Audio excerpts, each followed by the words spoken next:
সকালটা শুরু হওয়ার সাথে সাথে মাথায় একটু তেল দিয়ে নিলাম।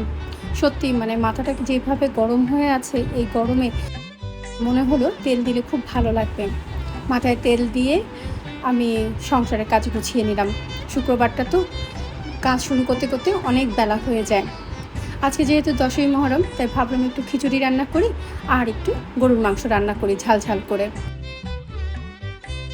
খিচুড়ির জন্য আমি প্রতিদিন যা চাল খাই সেটাই নিয়েছি, মুগ ডাল আর মসুরির ডাল নিয়েছি। আমরা খুলনার লোক তো আমরা কিন্তু আতপ চাল খাই। আতপ চালের খিচুড়ি খেতে কিন্তু অনেক মজার হয়, একটা আঠালো ভাব হয়, খুব মজা লাগে। মাংসটা চড়িয়ে দিয়ে বারান্দায় চলে আসলাম। আমার এই পথস গাছে না এরকম সবুজ পাতা হয়েছে। সেদিনকার রিলে দেখেছিলাম এক আপু বলছিল যে এরকম পথস গাছে যদি সবুজ পাতা আসে তাহলে সাথে সাথে কেটে ফেলে দিতে হবে, না হলে পুরো গাছটাই সবুজ হয়ে যাবে। গাছ কেটে দিয়ে এসে দেখি পানি অলরেডি ফুটে গিয়েছে, তাই ভাবলাম খিচুড়িটা চড়িয়ে দিই।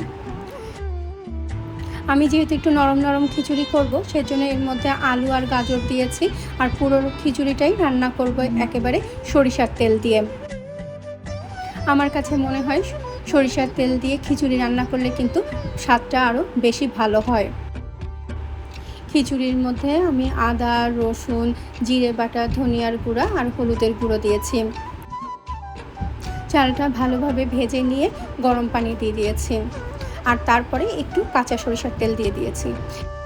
এভাবে দিলে কিন্তু খিচুড়ির মধ্যে একটা সুন্দর অ্যারোমা নিয়ে আসবে সরিষার তেলের। অনেককেই দেখেছি খিচুড়ির মধ্যে গরম মশলার গুঁড়োটা দেয়, আমি আর সেটা দেইনি। খিচুড়িটা যেহেতু পোলাওর মতো ঝরঝরা হবে না, একটু নরম খিচুড়ি হবে, সেই জন্য না গরম মশলার গুঁড়োটা আর দেইনি। খিচুড়ি রান্না শেষ হয়ে আসবে যখন, তখন আমি আবার একটু শুকনো মরিচ আর পেঁয়াজ দিয়ে একটু বাগার দিয়েছি। এটা দিলে না খিচুড়ির স্বাদটা কিন্তু অনেক মজার হয়।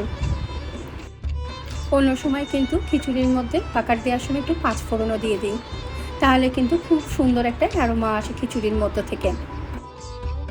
রান্না শেষ করে দেখি কিছু পেঁয়াজ বেঁচে আছে, তাই ভাবলাম একটু বেরেস্তা করে রেখে দিই। এইভাবে বেরেস্তা করে রাখলে দেখা যায় যে বিপদের সময় কিন্তু অনেক কাজে লাগে। আর আমার পেঁয়াজ বেরেস্তাটা পুড়ে গিয়েছে ছেলেদেরকে গোসল করতে বলতে গিয়ে। ওদের স্কুল বন্ধ থাকায় ওরা না মোটেও কথা শুনতে চায় না। এই যাচ্ছি, একটু পরে যাচ্ছি, 5 মিনিট পরে যাচ্ছি, এইভাবে করতে করতে কিন্তু অনেক সময় পার করে দেয়। আজকে তাড়াতাড়ি দুপুরবেলা খেয়ে একটু বাইরে বেরোবো। খাবারটা কিন্তু অনেক মজা লাগছিল, নরম নরম খিচুড়ি আর সেই সাথে একটু ঝাল ঝাল গরুর মাংস। আজকে এতটুকু, সবাই ভালো থেকো।